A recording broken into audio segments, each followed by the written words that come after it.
ଦେଇ କଣ ଆଜି କ'ଣ ରୋଷେଇ? ରୋଷେଇ ଆଜି ଯାହା କରୁଛି ଖାଇଦିଅ। ମୋ ଆଣ୍ଠୁ ପେନ୍ ଅଛି, ମୋତେ କିଛି ଇଚ୍ଛା ହଉନି ରୋଷେଇ କରିବା ପାଇଁ, ସେଇଟା ଠିଆ ହେଇ କଷ୍ଟରେ ବନେଇଛି। ଆଜି ବନେଇଛି ଦେଖ ସୋଲା ତରକାରୀ ବନେଇଛି ସାଧାରେ। ତମେ ତ କହିଲେ ସାଧା ଖାଇଲେ ଚଳିବ ବୋଲି। ଏଠି ଜହ୍ନି ଟିକେ କର୍ଣ୍ଣଫ୍ଲୋରରେ ଦେଇକି ଭାଜିଛି। ବାକି ତ ଭାତ ତା ସହିତ ଏଠି ଟିକେ ଗୋଟେ ନୂଆ ଆଇଟମ୍ ଏ ନଡ଼ିଆ ଚଟଣି ଟିକେ କରିବା। ଏହାକୁ ଲଗେଇ ଭାତ ଖାଇଦେବା। ଆଉ କିଛି କଣ ମୋ ଆଣ୍ଠୁ ପେନ୍ ସବୁ ଭଲ ହଉନି। ଆମେ କିଛି କହୁନୁ। ନାଇଁ ତମେ କଣ ତମ ସନ୍ଧ୍ୟାବେଳେ ଫାଷ୍ଟଫୁଡ୍ ଆଣି ତାହେଲେ ଖାଇବ। ତମେ କାହିଁ କଣ କହିବ? ଯାଅ ଚାଲ ପଢ଼ାପଢ଼ି କରି ଚାଲ ଚାଲ। ମାମା ଇଏ କଣ?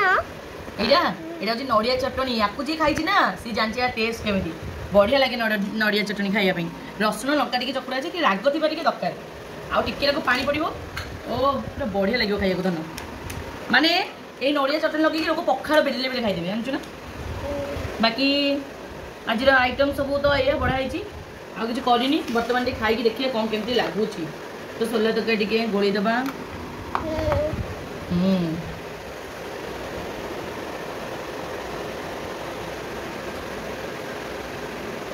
ସାଧା ସବୁଠୁ ମାନେ ଶାନ୍ତି। ଯାଅ ନଡ଼ିଆ ଚଟଣି ଲାଗୁଛି। ତମେ ଜହ୍ନି ଭଜା ସବୁରେ ବଢ଼ିଆ ଲାଗୁଛି।